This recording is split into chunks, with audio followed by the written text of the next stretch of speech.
Hello there, and welcome back. We are back after a long break. I appreciate your patience in waiting as we took care of some of the other things that come along with academia, writing papers, making deadlines, trying to get grant funding, etc. Raising a puppy in my case, which I'm not sure if all of the work in the office is what has these huge bags under my eyes or if I'm allergic to my own dog. But either way, we've covered a lot of ground since we last talked, and we've got a fantastic guest to come back with. We have Dr. Ericka Merriwether on the show today. She was a visiting scholar from NYU. As she's getting ready to start a new project that's funded by a K Award, she's called upon Price for some of the mentorship in the application of her pain science.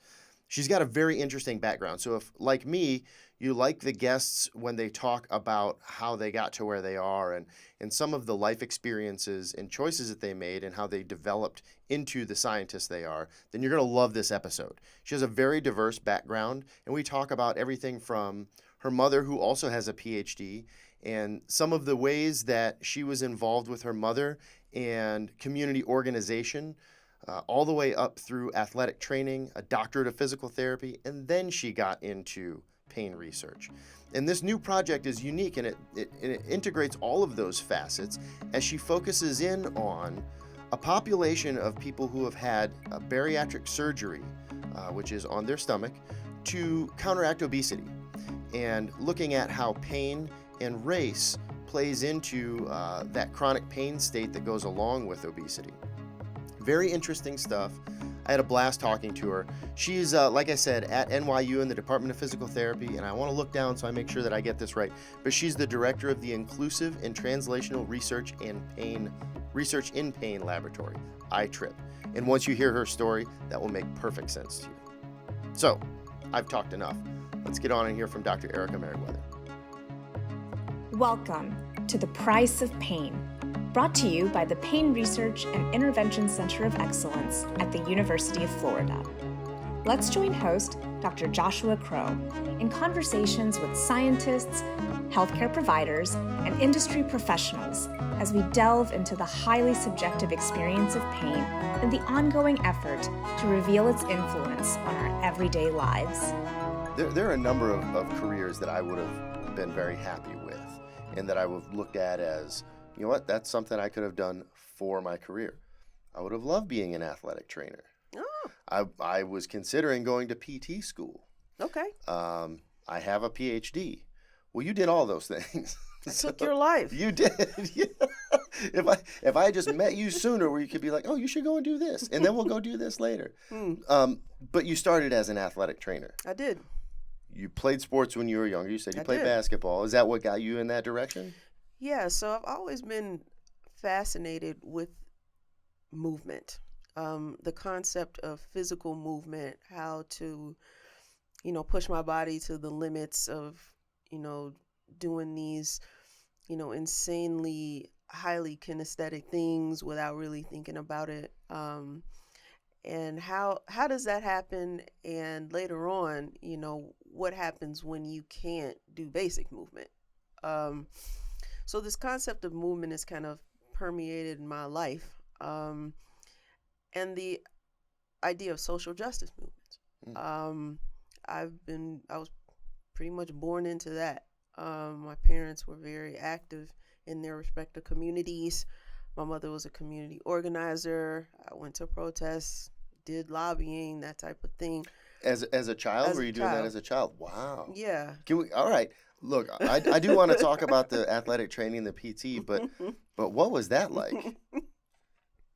I mean, are these in cities and whatnot as well? I mean, you're with a lot of people and yeah. So this is Chicago. Okay. So my mother, now she had always been, active in some form of social justice stuff in college, but her community activism really ramped up around the building of the White Sox Stadium.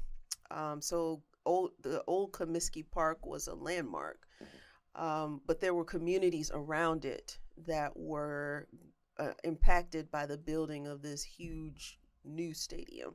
And so my mother was part of a community organizing group to stop the demolition of Old Comiskey Park, but also to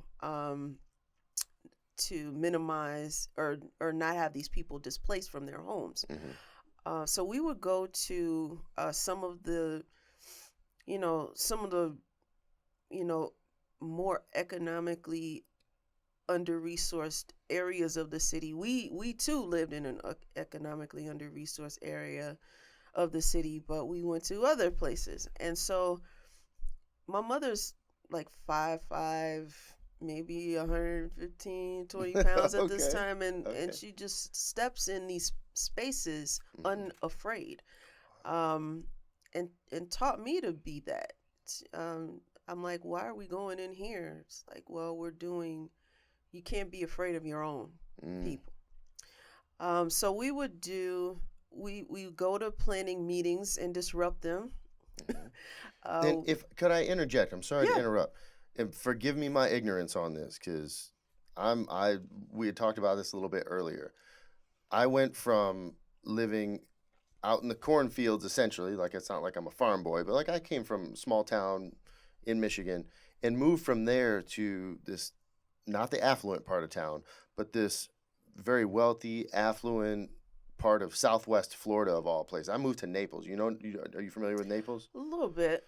We were on the other side of the tracks, but Naples nonetheless, very, money driven, and sorry for my, Naples audience people, but, pretty superficial and really, so I want to ask, I have probably a lot of questions that are going to come from a place of ignorance on this, but when you're talking about the people who were displaced by the building of the new park, and I assume businesses, disrupted and whatnot as well, can that be encompassed by saying minority families, or is it a socioeconomic class more so, or a mix of both? So there were working class families that were from racialized groups.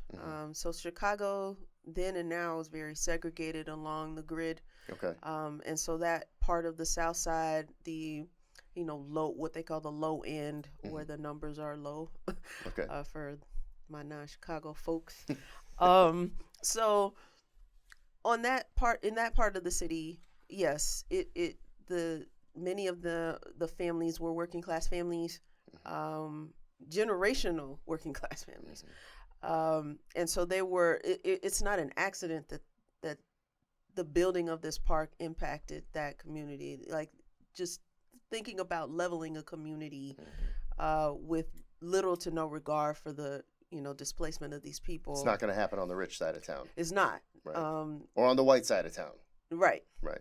And so I didn't understand that. I was like 9 or 10 years old, so I didn't really understand what we were doing, but I understood that it was important to my mother's also PhD trained. She wasn't at that point, but she is now. And what's her training in? Education and policy. Oh, that's fantastic. So I'm a second gen PhD. Okay. And so my mother acutely understood, probably from her parents, that you need to use whatever you have to help other folks. And that's been a constant thread throughout my life and career. And so when we were going to disrupt these planning meetings, I thought it was going to be kind of fun, but when they escorted us out, I thought my mother was going to be arrested. I was like, they're going to arrest us. So it was a little, my mother at that point was a spitfire. Sounds like it. She wasn't, she'll tell you what it is. But in a way that's accessible to many constituencies. And that's what I emulated. I think you'll see that in my life and work somewhere. But people are like, why are you like this?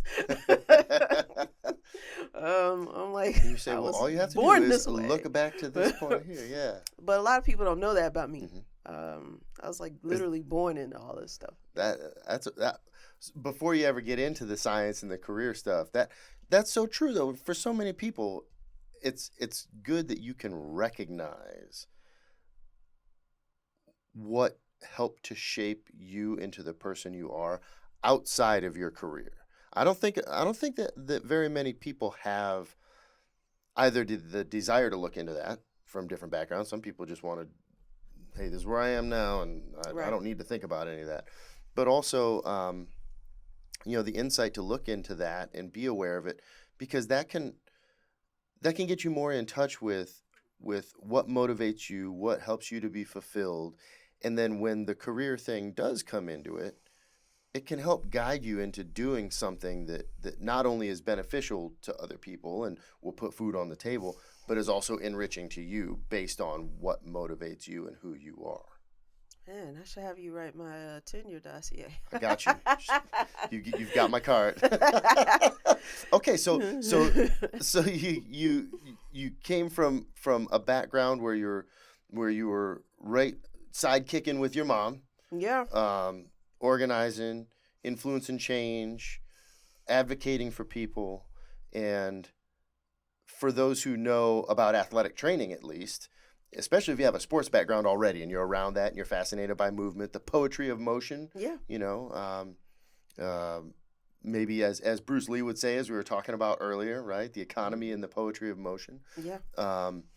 Then it makes sense, because athletic training is a very selfless job. It is. It's more than just a job, of course, because people who do it, you don't make a whole heck of a lot of money, and there's little to no glory. You're behind the scenes, but you're helping people that need the help. So you got into athletic training, and that's what you originally went to school for? So I kind of fell into athletic training because it was a way to bridge science and movement. I didn't know that it existed before college. Mm-hmm. And so I was like, oh, there's an actual science to studying how people move. Sign me up. Athletic training was, oh, I can do this and be around sports. Sign me up. Mm-hmm. I wasn't sure where I was going to go with that, but I knew that I've had a lifelong interest in science as well. Since I was 5, running through this huge replica of the heart at the Museum of Science and Industry. That's great. And I've been in this science game for a while. I think people are shocked and my mother and I were just talking about this.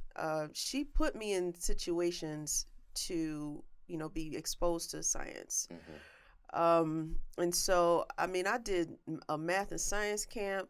I did a internship a summer internship at Argonne National Labs. Okay. The summer of my freshman year. So I've been in the science game for a minute, and I just really found that kinesiology bridged all of my interests. Mm-hmm. The only problem with it is that there were 5 Black people in the program. Out of how many?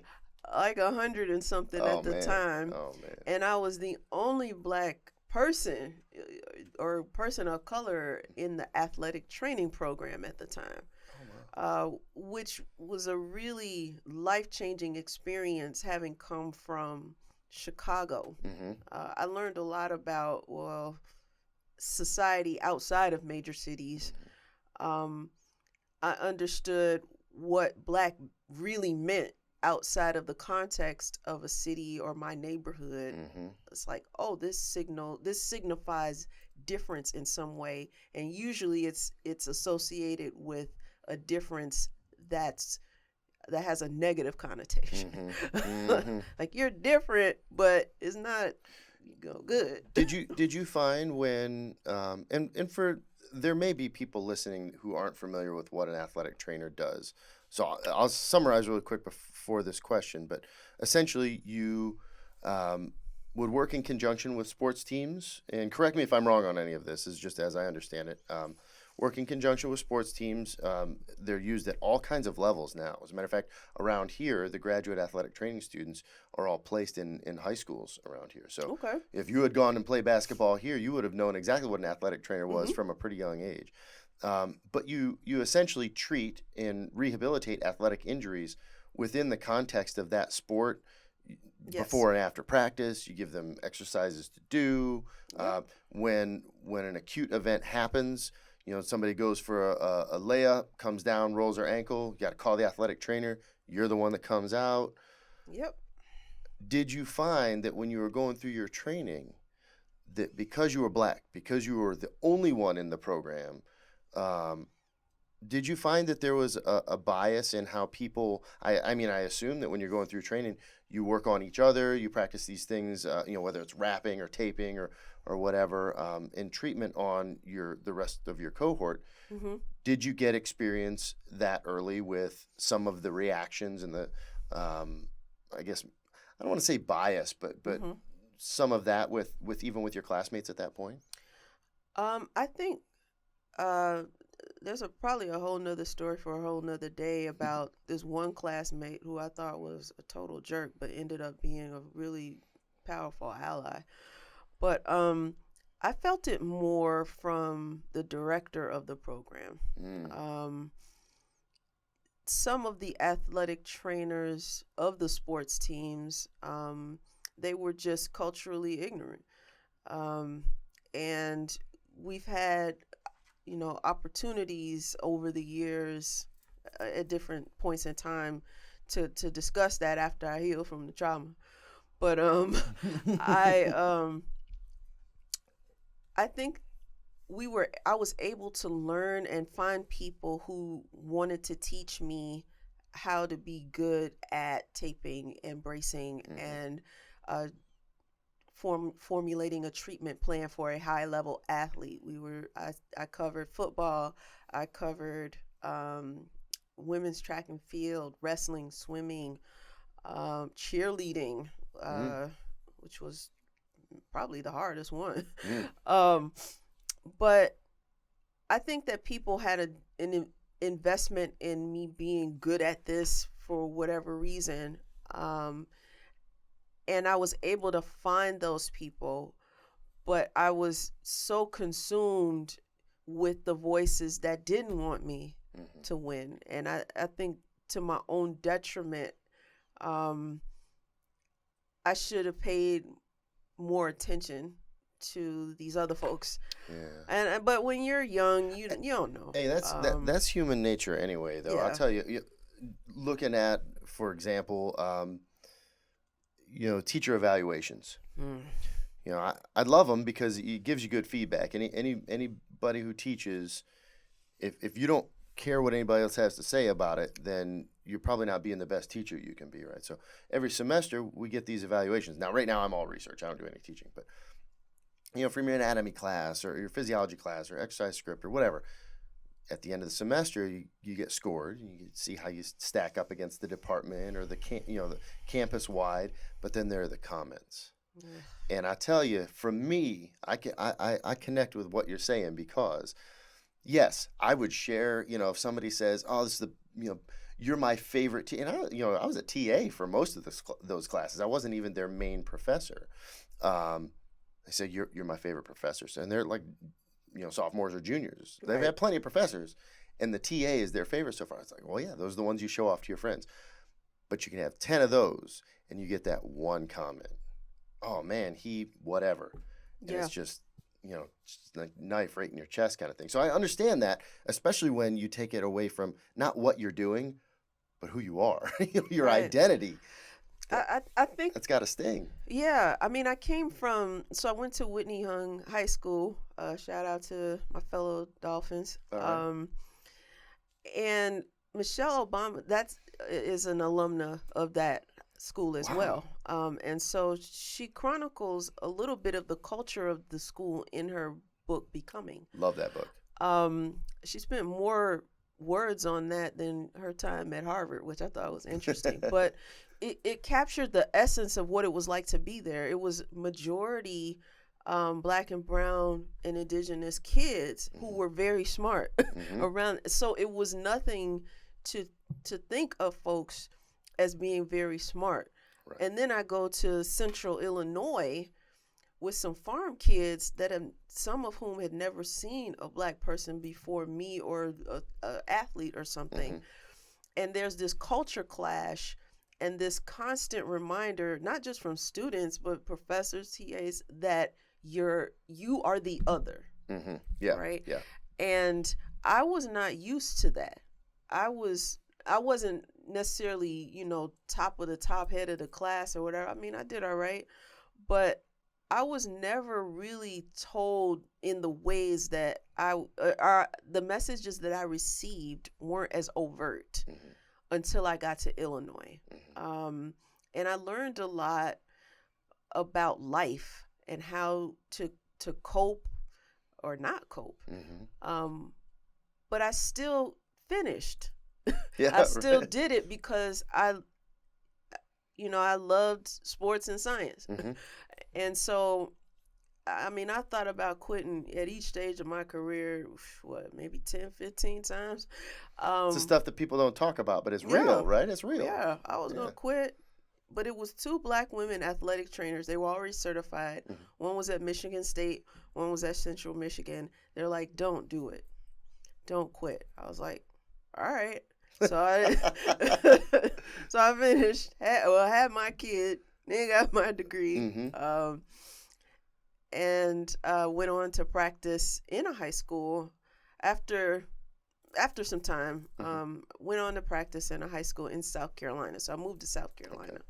And how long did you spend as an athletic trainer? I was certified for maybe 10 years, but I practiced for like 3 before going to PT school. What drove that change to PT school? I caught you at a bad time. No, it's okay.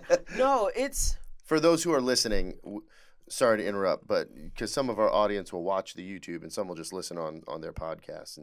And Ericka and I came by way of the coffee shop on the way up. So got her some tea. I got my coffee. So I, like the veteran podcast host I am, waited until she was about to take a sip of her tea and then ask her a question. So anyway, please. Okay, so the question was, what prompted the change? What drove you to PT? So in South Carolina, so this is back in 2002 to 2005. They were still very much, into the gender roles, and segregation wasn't as prominent in terms of how people treated me anyway, but it was still kind of there. So when they see this young woman who doesn't look much older than the athletes running out there, people are like, well, what are you doing? I'm the only woman on the sidelines for a time before I had 2 students helping me. And I would tell them, and they would do the thing that always happens when you tell people you're a rehab professional. Oh, my knee hurts. Oh, my shoulder hurts. Or run through this litany of problems that musculoskeletal problems they have. And so me, callously, when I look back on it, it's like, well, why don't you see somebody about that? And they're like, well, the nearest clinic is like 30 miles away. What am I going to do? Go there 3 to 5 times a week, back and forth? And that sparked an interest in serving broader populations. Because I'm like, this skills, I have the foundational skills. I can just upskill myself in many ways at the time, because athletic training and PT were quite separate. Not as much anymore, but that's what sparked the move to PT school, because I thought I needed to serve a broader population. And honestly, when my kids were starting to get older, I'm like, I can't be out on the road and have these, 60, 80-hour work weeks. Right, because you had to, as an athletic trainer, you travel with the team on away games and stuff, right? Yeah, so that was going to have a shelf life. Yeah. So with the kids, you mentioned your first, this is undergrad-ish? Yeah, so Jade started existing my senior year of college. Okay, all right. And that was a whole... So I've done, to the listeners out there, I've done everything like backwards or different. I'm not sure there is such a thing, to be honest with you. Not anymore. So I did all that first. But So Jade came along the fall semester. I took an extra semester. So it was a fall semester my senior year, and then I was a January graduate. So, and Jade was born in January. So I got my degree officially 4 or 5 days after Jade was born. So I was 23, and then their brother, they're non-binary. Their brother Jared came 2 years after that. So going to PT school was not a small deal in terms of the logistics of having support to help raise them. They were 4 and 6 at the time, and then, going through this rigorous and demanding curriculum at Mayo Clinic. And I left the South. And you have an undergraduate degree and 3 graduate degrees, correct? Or is the athletic training an undergraduate at the time? Yeah, I've got an undergraduate in kines with a concentration in athletic training, and then I've got 2 doctorates. Okay. And so DPT and PhD. Yes. That's a sizable commitment in time. And of all of that time as a student, you got 3 years as a student that was not also a parent at the same time? Yeah. Yeah. Okay. Look, that makes anything that you did in education that much more impressive, because I can't imagine. I was telling y'all earlier, this is going to be my shout out to my puppy too. In post production, we'll put a picture of her up, right? Shout out to Hadley, named after my hometown in Michigan. But anyhow, I'm right now over the past couple of months, I'm turning gray trying to raise this puppy while writing papers and doing this and that, and I can't imagine raising kids while going through grad school, particularly clinical disciplines as well. That's wild. That's very wild. Well, I had support. That was the most important component of my career trajectory. I had the support of my parents, and as the kids got older and were getting involved in more activities, particularly in St. Louis, people would say, "Oh, I'll pick up and drop off," and I would be like, "Okay, for the next game, I'll do that, or I'll bring these snacks," and for a single parent, there's no greater joy than when people offer to help do little what may be in many people's minds little stuff like that, because that helps lessen the cognitive burden of trying to figure out the logistics of being a parent while meeting the demands of this curriculum. It also took communication and honesty about my priorities with the folks. I had to do interviews for these programs, and I was very transparent. I said, my children are always going to come first. That doesn't necessarily exclude me as a candidate, because I'm going to get it done, right? Because that's who I am. But I'm never going to choose this job over my kids or my parents. And if y'all are okay with that, let's get to work. Let's get to work. All right. And so Mayo Clinic, I applied to 2 PT schools. That's it, just 2? No, 3. Okay. 3.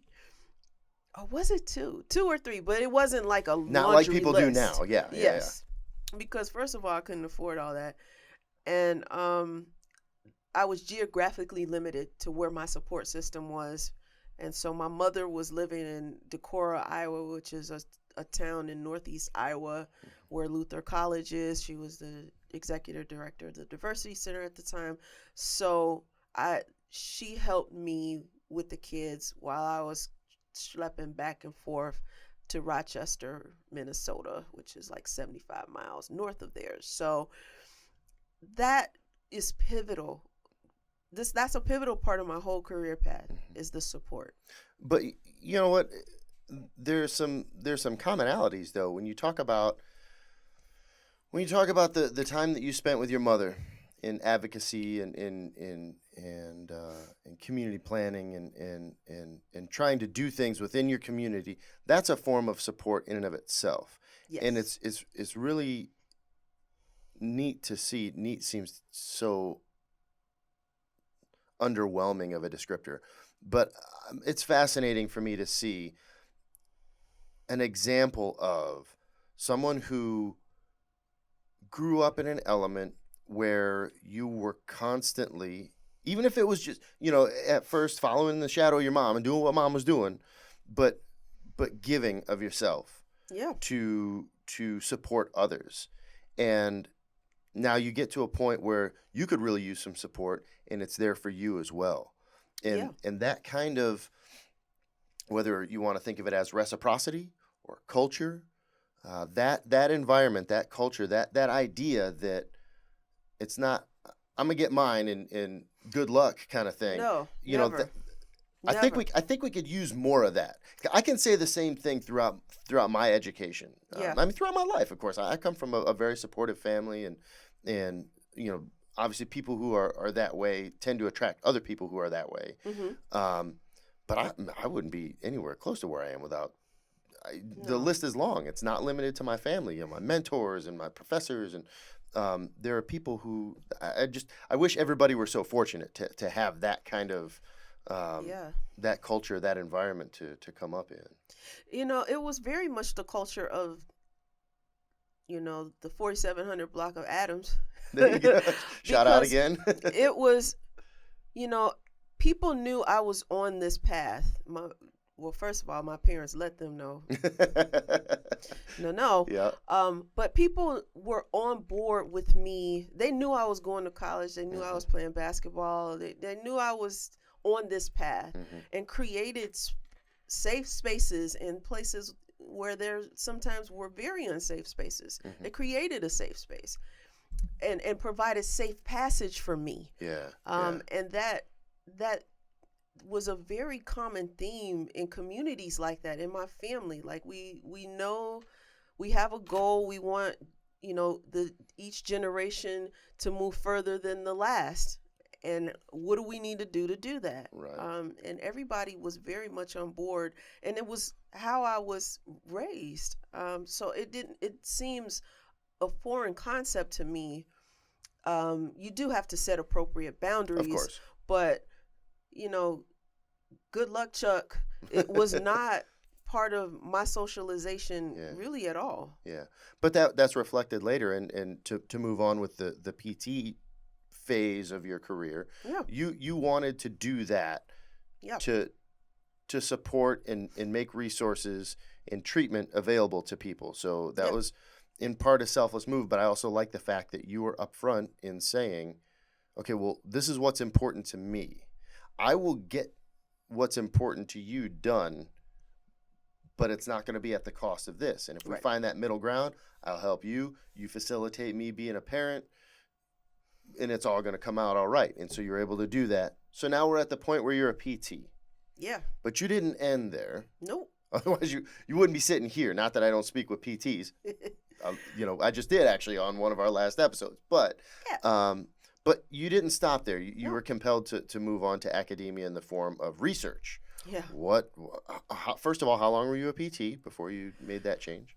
Well, I went straight into a PhD from the DPT program, and I practiced for a few months as a per diem PT during my first year of the PhD. So was there an influence throughout getting the DPT that said, oh, actually, you know what? This is great and all, and I'm going to finish what I start because that's what I do. It seems like that's what I'm getting from you. But I need to go on and do this. So we had a research capstone project. Many DPT programs have that requirement. And so we were looking at the responsiveness of gait velocity in older adults after acute hip fracture repair. Or fixation. I don't know, word finding. And so when you say the responsiveness of gait velocity. So we were looking at the minimal detectable change, or the threshold, which you could say if they reach in this case, 0.8 meters per second, that would be seen as a clinically meaningful or a significant improvement beyond measurement error. I see. And so as a result of the surgery, as a result of the hip replacement. Yeah. So after, in the acute phases, because people had studied the chronic, but this was, the novelty of this was looking at it within the acute phases of healing from the surgery. Okay. And that was my first publication. I was a middle author on that, but I was always kind of questioning the evidence around some of the interventions we were doing, and this just seemed to be a way of getting at that. We weren't really presented with other pathways to a research career. The PhD was, kind of it at the time. So I was like, all right. I mean, there was a bit of a time limit. So at this point, my kids are 9 and 11 or something like that. Okay.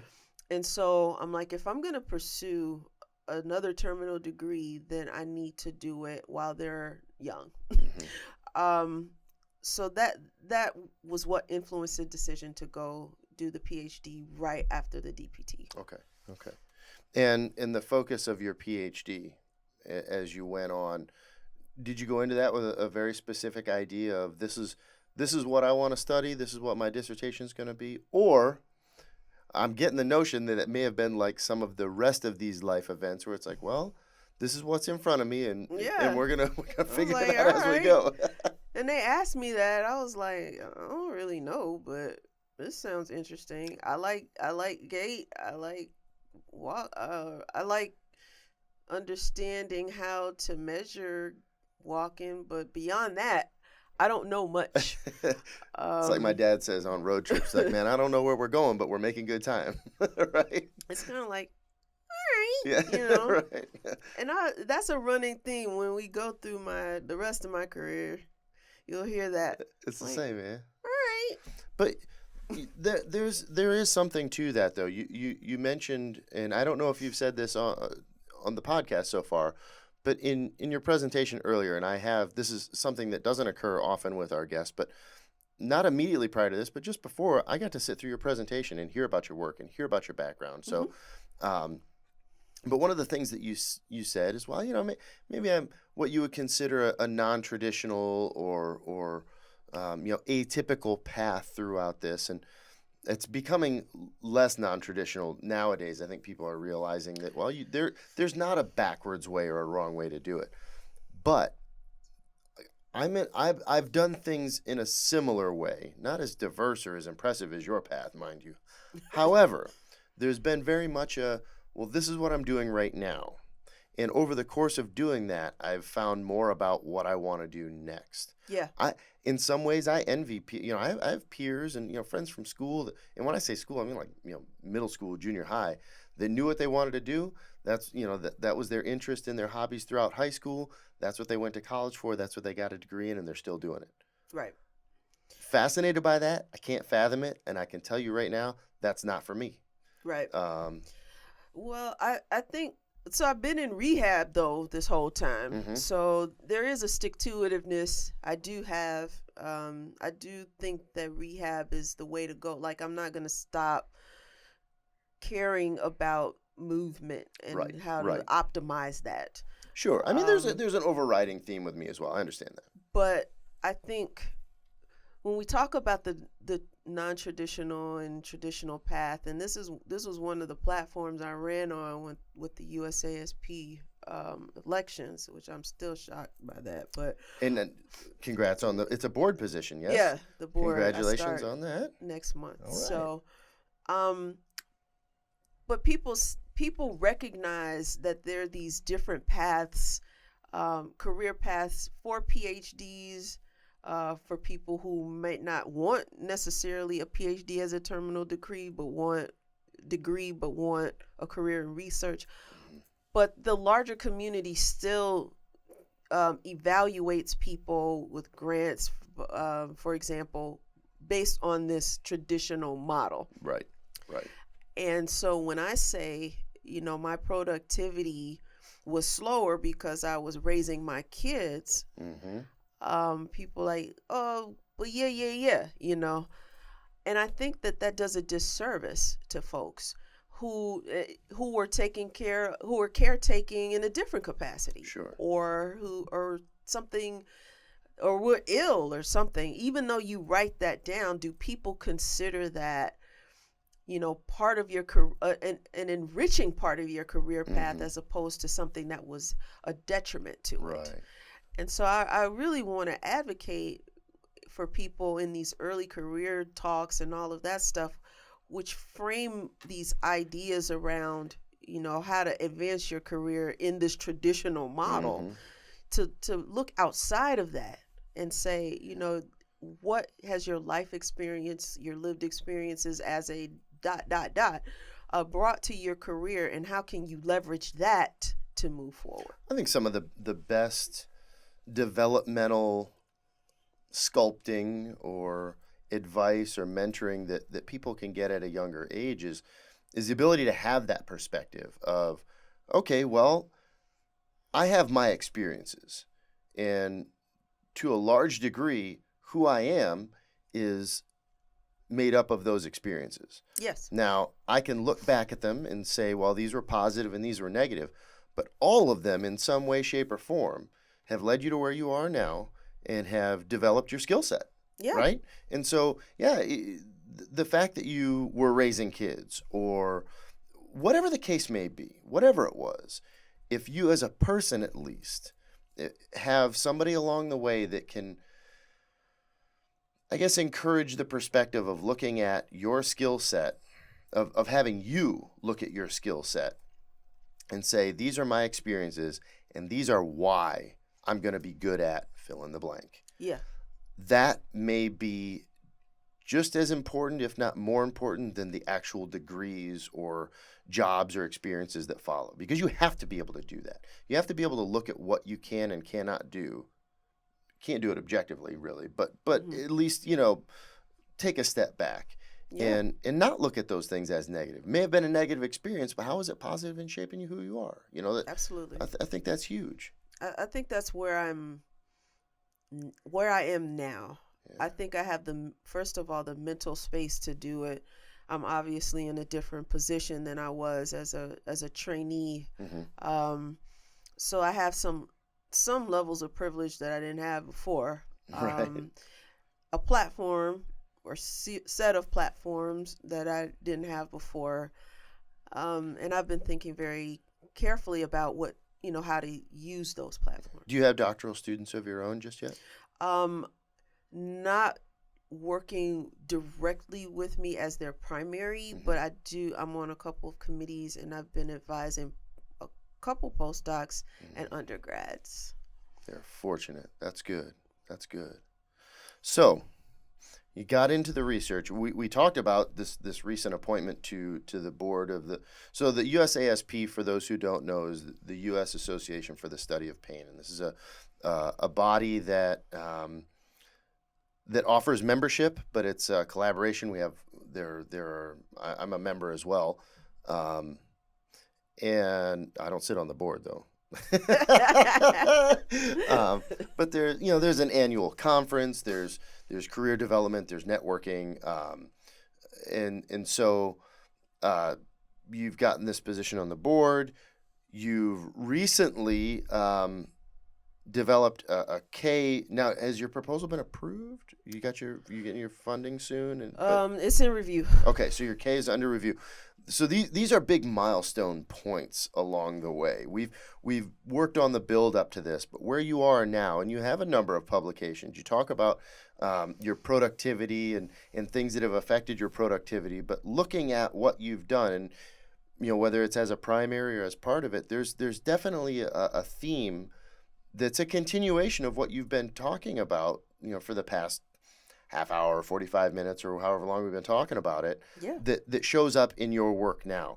And am I correct in saying that there's a duality to that work? There's the scientific aspect still. There is the question. There's the kinesiology, the fascination with movement, the fascination with answering the questions.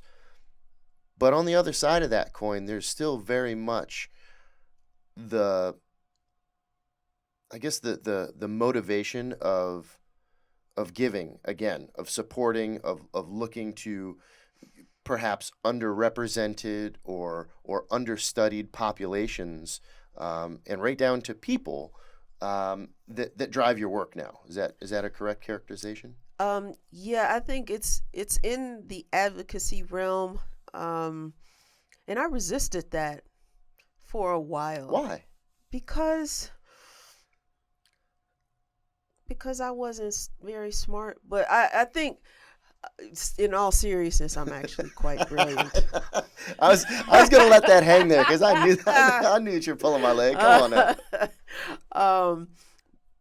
But I wanted people to respect my science, irrespective of who I was studying. Mm-hmm. It's like, I'm a good scientist. Mm-hmm. I need you to recognize that I can execute a project, interpret data, and tell a story from it. But then I would always go back to, well, what were the demographics of the populations you studied? Did you consider this cultural nuance? So I kept going back to that, and then I was like, well, why do I have to be the black person studying? Like, do you feel that there's a negative, connotation or view of being a person of color? Okay, you're a scientist, you're accomplished, you are well trained, you've demonstrated that you have this ability. But if people look at you and see that there's also an advocacy component, do you feel that in the eyes of some people that detracts from your work? Is that what you're saying? And like I said, in the eyes of some people, I'm not saying that that's I think you can study, you're a good scientist when you're studying these groups, this group that one of whom you are a part of. Right. But if I was studying mice or something, and there's scientists who are having trouble getting funding, black and brown, indigenous folks, who may not be studying race-related stress or other physiological mechanisms of pain or other diseases, but they're having trouble getting funding, like those persistent gaps in research project grants between white groups and other groups is still there. And it's like, these scientists don't necessarily have to study people of color if they don't want to be recognized for the rigor and impact of their science. And I find that a lot of people do that unintentionally, but the impact of it is the same. And I didn't want to go through that, but when I came to myself, it was really during the pandemic where I had to say, this is a value that you have. You need to align it with your science, because your science is not going to feel authentic to you until you do that. Like, yeah, I put out this body of work, but I did it because I could do it. Now I'm doing it because I feel like I need to do it. Yeah, there it is. That's that authenticity that you said. I think that's the way to say it. Yeah. That's what I was getting at earlier of trying to assimilate who you are with what you do to get the best product. That's it. I just wasn't doing it. That authenticity.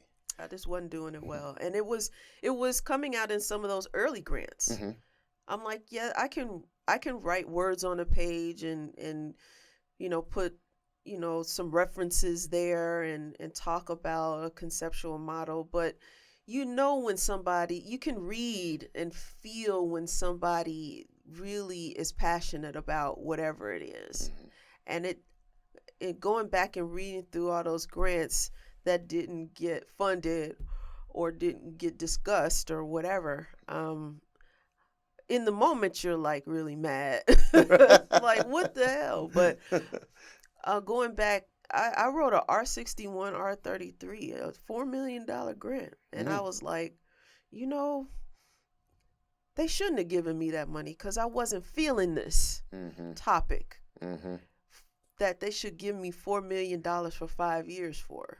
passion wasn't there. It just wasn't. Yeah. It was interesting question and fun, but do I want to spend 5 years doing this? And I think having questions like that in your mind as a person and as a researcher is important. So how have you applied that now to your K? Tell everybody a little bit about this upcoming project, fingers crossed, project, and how it helps to lend that authenticity of what makes you who you are and applying it to the skill set of what you do. So, thank you for bringing that up. So I am interested in the intersections of race and body type. So racial disparities and obesity-related disparities and how that plays out in chronic widespread pain. So that the way I define that is pain at least 3 places on the body for at least 3 months or longer. Okay. And so I think that I think it's a level of advocacy in terms of, the health disparity space and all that doesn't really get as much airtime, obesity-related disparities. Sure. So there are these huge disproportionate burdens of pain and other stuff. And I think that people know about these things, but there's advocacy from, the fat community. It is a community and a culture that, have been in the literature, and I want to elevate those voices as I come to find out who they are. But I just feel like in the healthcare space, it leads to, lack of health utilization. People don't want to come and see us as PTs, docs, or whatever at all because they're constantly told to lose weight for everything, irrespective of the mechanism. Right. So this project is an extension of the work that you heard about earlier, where we're just looking at how manipulating rapid weight loss or weight through bariatric surgery. Explain bariatric surgery just really quickly for those who don't know. I'm sorry. So bariatric surgery is a procedure that is designed to induce quick and significant weight loss. It's part of the it's a medical management intervention. We could edit out all these ums and ahs that I'm doing. No chance. It's a medical management strategy where if lifestyle modification or more conservative management of weight fails, people or interdisciplinary teams will prescribe bariatric surgery. There are multiple types. Most of them are laparoscopic, but the goal and what often happens is people lose at least 20% of the weight that they had pre-surgery, and some keep it off, and some might regain it. These are things like gastric bypass and stuff like that. Yeah, like gastric bypass. So there's the Roux-en-Y gastric bypass. There's the vertical sleeve gastrectomy, where they actually resect the stomach, or the sleeve gastrectomy. I should stop saying vertical. Where they actually resect the stomach, and then gastric banding, and among other things. Resect is in take part of the stomach out? They cut the stomach into like a third of your stomach or something like that. So that's, this is going to sound stupid, but just to be clear, that's not reversible. Like some of the bands and stuff like that's reversible, right? Yeah, the band is adjustable. Okay. But more people opt for the Roux-en-Y is like the gold standard. That's been studied the most. That yields the most robust improvement in cardiovascular risk, diabetes, stuff like that. But the vertical sleeve is somehow less invasive. I'm not exactly sure why, but people are opting to use or to undergo that procedure more, particularly in the clinics that I work with. Interesting. All right. with this, and this is a question I wanted to ask earlier, you had given some pretty interesting statistics on behavioral interventions, for example. Yeah. Hey, you're carrying too much weight. You go to your doctor says, look, and this is not speaking on some of the examples. You gave some really insightful examples of what people had said, and people, specifically patients, who had sought health care for an earache, for back pain following a car accident where there's clearly impact trauma to their back. And the answer was, you need to lose weight. Right. That now, I do want to ask this in these cases before I get, before I ask my first question, I'm going to go on to this one. In the cases here, there's clearly documentation, and there's a lot of literature that demonstrates that in this country, we have an obesity problem. Now, I love the fact that you're looking at how different races are affected by that problem in the same way that we do pain. There's a lot of disparity in how people experience pain. Well, it turns out there are differences in different racial communities as well when you look at those subgroups with regard to obesity. Yes.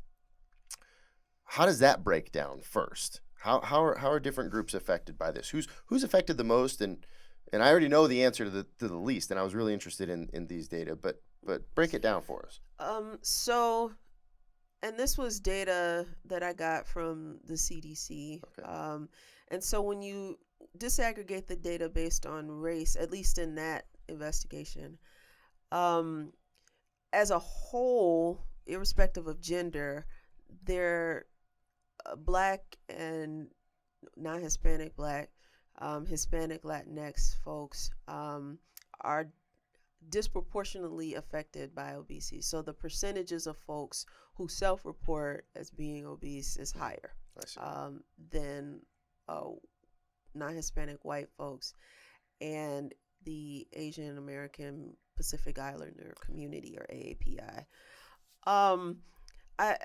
It's interesting. I think I should delve more into the criteria for the AAPI community, because I think that lends itself to missing a disparity in that community, because the criteria are just they're just not meeting the criteria. But for them, they could actually be meeting a different type of criteria. Because I will say, in looking at the data that you presented, there were clearly significant differences between non-Hispanic whites. Yeah.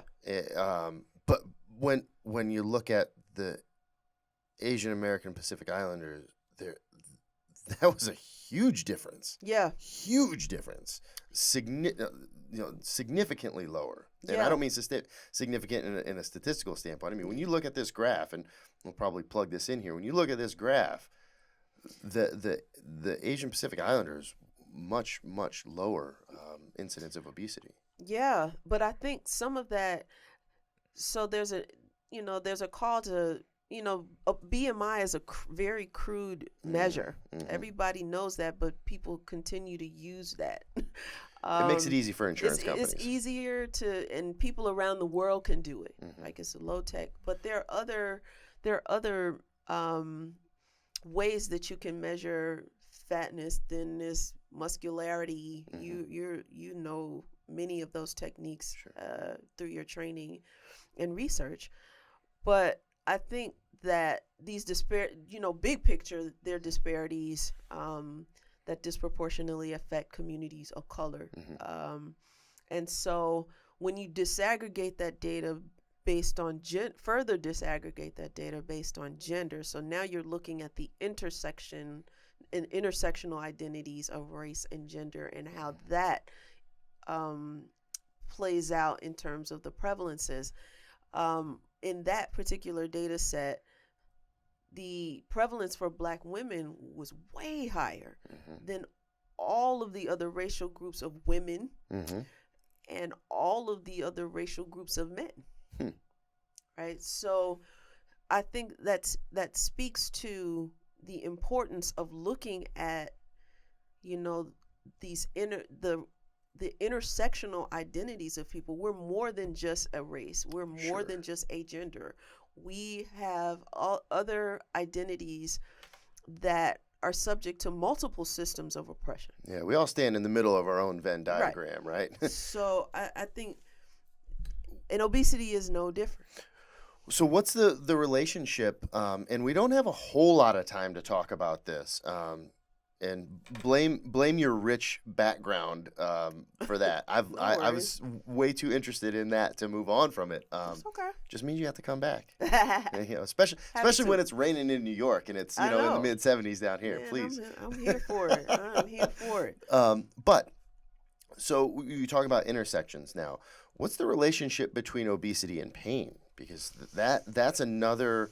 It just throws another wrench in the system, right? That you have to. You speak of disaggregating. That's another covariant that affects this population, and it's all of its subgroups. What's the relationship there? Yeah. So if we're talking about Venn diagrams, we see this intersection of obesity and chronic pain. Mm-hmm. We've seen that for many years, right? And people in the beginning were really focused on looking at BMI and modeling, predictors of whatever the health condition, and BMI is a, independent variable to put in there. But for me, there was a relationship, but it was always not very strong to me. So that to me indicated that there's something else. Right. And so I was thinking of just looking at folks in this state where they're at their heaviest. But I'm like, if there's an opportunity to work with a group where they were, bariatric surgery clinic as part of the group. Mm-hmm. And so I'm like, if we can manipulate weight in this way, I'm not necessarily advocating for weight loss as a singular pain intervention. I don't think that's right. But if we can manipulate weight in this way, we can truly say, is it really weight loss, or is it something else we can be intervening upon? Right. Well, it's a unique model to use, and that's one thing I hope people listening and following along understand, that there are aspects of the human condition, if you will, that vary between groups and demographics, and while that's the main interest, there may be something that comes along, a model that comes along that you can look at changes in those groups, and it makes it really easy. So, for example, if we're talking about how somebody walks. And what is the effect of having a bum hip on how they walk? Well, if you go into a community where you can look at people who are suffering from hip pain, osteoarthritis, osteoporosis, whatever, and look at them pre and post surgery, something that not instantaneously but very quickly changes the conditions with which they use whatever, then you can use that model to look at how important those conditions are. And so in your case, this bariatric surgery provides that opportunity, because you're talking about just a span of months, right? The weight loss that somebody like me, I've got to shed some weight. I'm not saying I'm obese, I'm not obese, but I've got to shed some weight. So when I work at it, I look at, okay, well, I can do X amount of weight in X amount of months or however long. But you're talking about a very significant, a large substantive amount of weight. Looking at some of the graphs you presented earlier, in 3 months, 6 months, and then peaking at 12 or so, where you're really within a year, really substantive amounts of weight loss. And then look at how, well, when you were this weight or this level of obesity, if that's your metric, versus just 6 months later, what has changed with relation to pain, and that's phenomenal. In a group that's understudied. So there are people who are doing large bariatric surgery studies, and they are chronicling self-reported pain. They're chronicling function, disease-specific measures like the WOMAC. but this is a population of Black and brown folks we're targeting. And I did get the criticism from a reviewer and from a community member when I presented this study to a community board. Well, where are the white people? Like, in this lab study. Excuse me. You can go see it. My friends know that when I get to a certain point, I don't laugh, I wheeze, and I was about a half a second from that. So, come on now, help me stay under control here. Where's the white? Where are the white people? Where Where are the the white white folk people? at? But I thought that was, but that I haven't gotten that. I'm not even close to being the only one that has gotten that criticism of a study. Yeah. Now, is this something that not to be one of those people shouting "Where are the white people," but is this something that you think in the future? Because this proposal, this project that you're proposing, 5 years? Yes. Okay. Once you get these data and are able to look at the population you're looking at, then you can, of course, you said other people are looking within this community and well, not within this community, but within the bariatric surgery population, within that sample, there are people who are already looking at white Americans. So is it possible then, once you have these data from your study, to compare it then to their work? I think that would save me a ton of money on the next grant for sure. I feel like NYU has a pretty robust Asian American health research apparatus. And they have done a really great job in raising awareness of these disparities that I don't want to say that I ignore, but I haven't thought as about as much with intention and purpose as, of course, they do. But I would love to be more inclusive down the road, or maybe even now. I don't know, but I think these communities are underserved. I think fostering trust is a big part of that, and this has been an exercise mainly in understanding the pain phenotype of this cohort that I presented earlier, but fostering trust. It's like, are you gonna come in here and then just leave with your accolades? Or are you going to come in here and be a partner with us to get more data and better understand and add to the scientific rigor, but help us? Right. How are you going to help us? Can you do both? But that's what people want to know, right? We see this in pain all the time, in all populations. But it's a matter of, well, you're doing this research, but how does that help? How does that help me? What effect does that have on me? That's what people want to know. They do. And so the community engagement piece, I'm very new to that. Not to engaging with communities, but as a researcher and a representative of something that you're skeptical of. Right. And in New York, the thing that's great about New Yorkers, they got a tough outer shell, but once you crack that shell, they're your friends for life. And so building that trust, even if it takes a while, once you have it, you have to take really good care of it. And I want to do good science. I want to be recognized around the world for my science. I'm not ashamed to say that. But what good is that if I'm not helping the people I'm intending to help? Right. And that's the part that I've been working very diligently on as part of the project, but just as a researcher in general. It seems to me, not to imply that you've done a number of about faces, because you haven't. You've mentioned this thread that runs through the tapestry of who you are.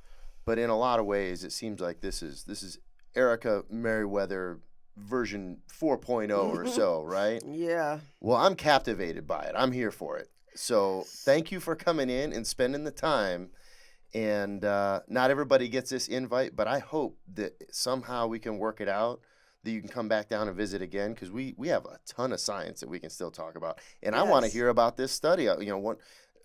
There's no, I don't want to jinx anything, but this is a much needed area of research, multiple subgroups within our culture, within our country that need the attention in this specific area. And you've used the word intersect a number of times. I think it's a perfect way to describe it.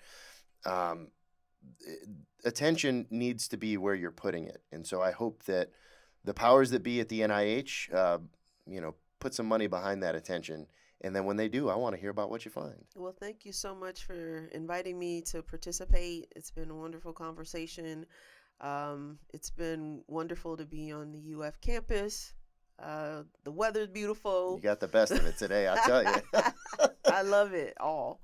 All right, anybody listening along, we've got a happy hour that I say is going to happen in a couple days, and by the time you hear this, it'll be 2 weeks past. But, figuratively, you're all invited to come down and talk science with us. Now, in all seriousness, thank you so much, and I look forward to the opportunity to have you back on. Thank you so much. Thank you for joining this episode of The Price of Pain. Opinions expressed on this podcast are solely those of the host and guests, and not representative of the University of Florida or parent institutions of our guests, unless specifically stated. You can find more information about Price on the World Wide Web at price.ctsi.ufl.edu. And keep up with our researchers on social media by searching Facebook for UF Price, by following @UF_Pain on Twitter, and Price of Pain Podcast, all one word, on Instagram.